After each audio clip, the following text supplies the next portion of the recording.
NU. NU itu pada dasarnya tujuan pokok didirikannya itu adalah untuk memperjuangkan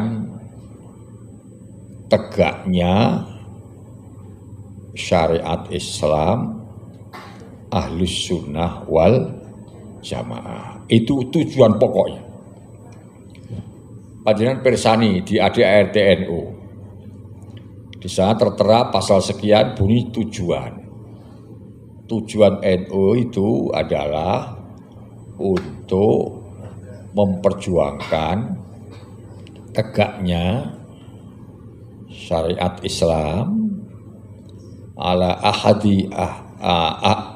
ajaran Islam Ahlus Sunnah wal Jamaah ala ahadi madhahibil arba'ah di negara kesatuan Republik Indonesia.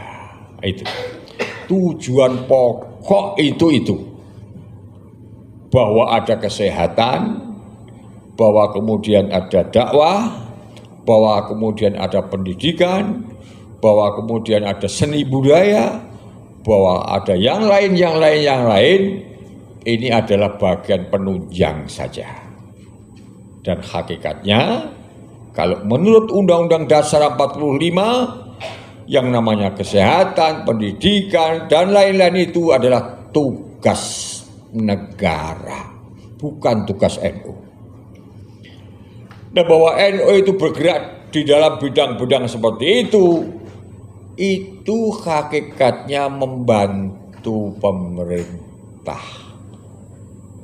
Kalau NU punya pendidikan, NU punya rumah sakit, NU punya lembaga ekonomi, mendidik warganya, fatayat mendidik warganya tentang bagaimana memahami dunia enterprise, memahami dunia bisnis, untuk memberdayakan warganya agar bisa membantu ekonomi rumah tangga, itu sebenarnya bagian dari pemerintah.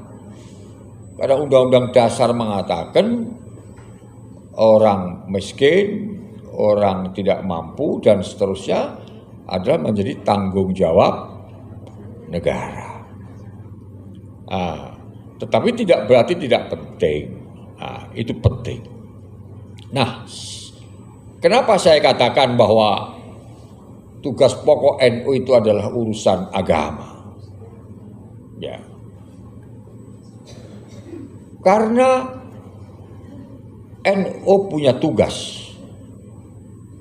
NU punya tanggung jawab untuk memastikan bahwa doktrin keagamaan yang diajarkan oleh orang Islam Indonesia itu benar-benar sesuai dengan ajaran Ahlus Sunnah wal Jamaah. Oleh karena itu, di dalam ajaran Ahlus Sunnah wal Jamaah ada berbagai aspek yang harus difahami. Mulai dari prinsip-prinsip akidah, prinsip-prinsip syariat, prinsip-prinsip tasawuf, dan manhaj ala ahli sunnah wal jamaah. Ini kelihatannya sederhana, saudara-saudara. Ini kelihatannya sederhana, tapi hakikatnya akan menyangkut masalah sangat esensial dari kehidupan bangsa dan negara ini. Misalnya dari aspek akidah misalnya. Misalnya dari aspek syariat misalnya. Belum lagi dari aspek tasawuf misalnya. Dari aspek manhaj misalnya. Itu menjamin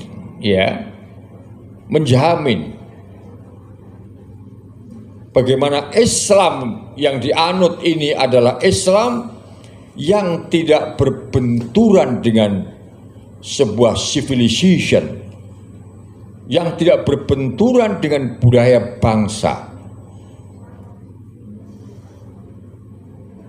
Karena ketika sebuah ajaran agama itu berbenturan dengan sebuah budaya yang notabene budaya itu sudah lama tertanam, akan melahirkan sebuah benturan bangsa yang tidak sedikit, yang tidak ringan akibatnya.